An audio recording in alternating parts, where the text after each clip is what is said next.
Getting people to switch from cars to other ways of getting around means providing incentives, and one of the best is the attraction of open spaces. To maximize that attraction and make it more user-friendly, the Metropolitan Area Planning Council is working on a new website, and to talk about it is our guest from the council, the Director of Data Services, Holly St. Clair. Thank you very much for being with us, Holly. Hi, Chris. Of course, the main idea here is getting people onto bikes, right? Right, but really, in order to bike or walk, you need common destinations that help you move from one place to another and a goal to reach. And so we created an app called Boston Park Map, and it's an application that you can use on your web, on the web or on your phone. Well, what's the advantage of having an app on a mobile device? Because some of these parks, they're so big they'd be hard to miss, but I guess even maybe some of the larger ones, you might not know they exist. Right, or there's little gems that are close to you that you don't know about, or you want to go to a park on the way to a meeting, or you want to go with your kids to a playground and the playground near you is always cluttered with kids. You might want to find one that's a little calmer. It's easy to find one with this app. I guess you need to know characteristics, because you might also want to know if there is something like a bike trail that goes to some of these places too. Then, right? That's correct. So Google Maps is often used this way to look at different green spaces, because in Boston, our green spaces are managed by different entities, the Massport, the Boston Parks Department, the DCR. So there's not one place to find parks. But this app helps you look at different parks, what are the activities in the application, and then how to get there using trails or common bike lanes. Now, some of these parks themselves and the bike lanes are works in progress too. So I imagine that, let's say if you're going along the Ponce River and you start heading toward Columbia Point, you might need a few more footnotes to know what happens when you get around the gas tank or something like that. I think we're still developing that. There is a separate app called the Trail Map app, which can, where users can help submit information to improve that coverage. And that layer then feeds the layers in the park app for the different parks and the trails map. Now, of course, this also suggests to me that we're not just talking about a park that you can go to in your own neighborhood. So we're talking about people who, yes, they want to spend time in the park, but they want a journey too.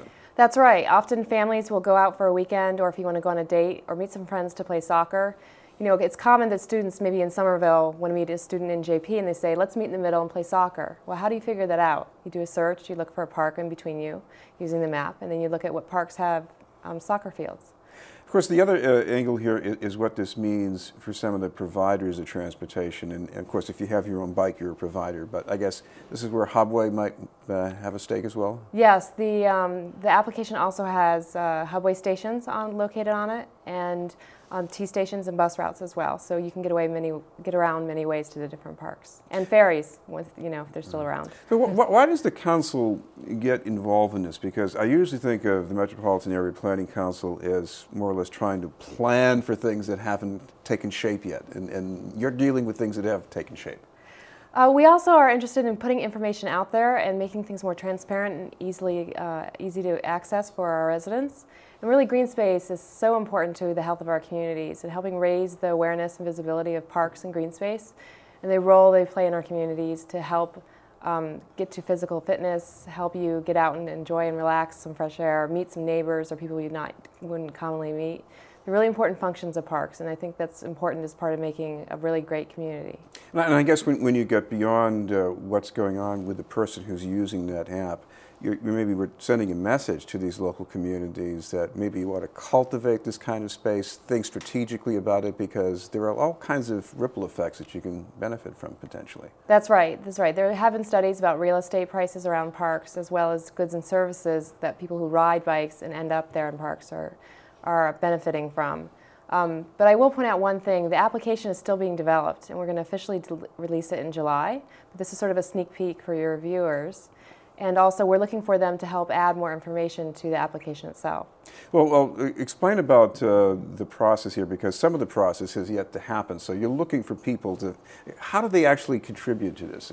So they can email us and adopt a park. So each park has a homepage where there's pictures that we've collected from Flickr, and also a description, and then we have all the activities and the actual locations already set up. So we just need to fill in some of the qualitative, interesting data about the vibrancy of parks, like the pictures and the descriptions. And so if someone's interested in that, they can email me, and there's a link on the website as well to submit that information. And so far, how did this get from just an idea in somebody's head to something you can just tap your finger on in the iPhone? It's been largely a volunteer effort. Christian Spanring and myself, who's co-founder of the application, we went to the Boston Globe Hackathon 2 years ago and pitched this idea, and we got 9 developers to work with us to develop the app. And we've been working with the trustees for parks since then and Boston Park Advocates to bring it to life. We now just partnered with Code for America Boston Brigade, which is a group of volunteer programmers, to help continue to build the application out. But it's really a community and volunteer effort. And speaking of the volunteering effort, if anybody wants to contribute, how exactly do they find where to do that? So it's bostongreenmap.org, and my email is hstclair@mapc.org. Thank you very much for being with us. Holly Sinclair from the Metropolitan Area Planning Council. We'll have more news in just a moment.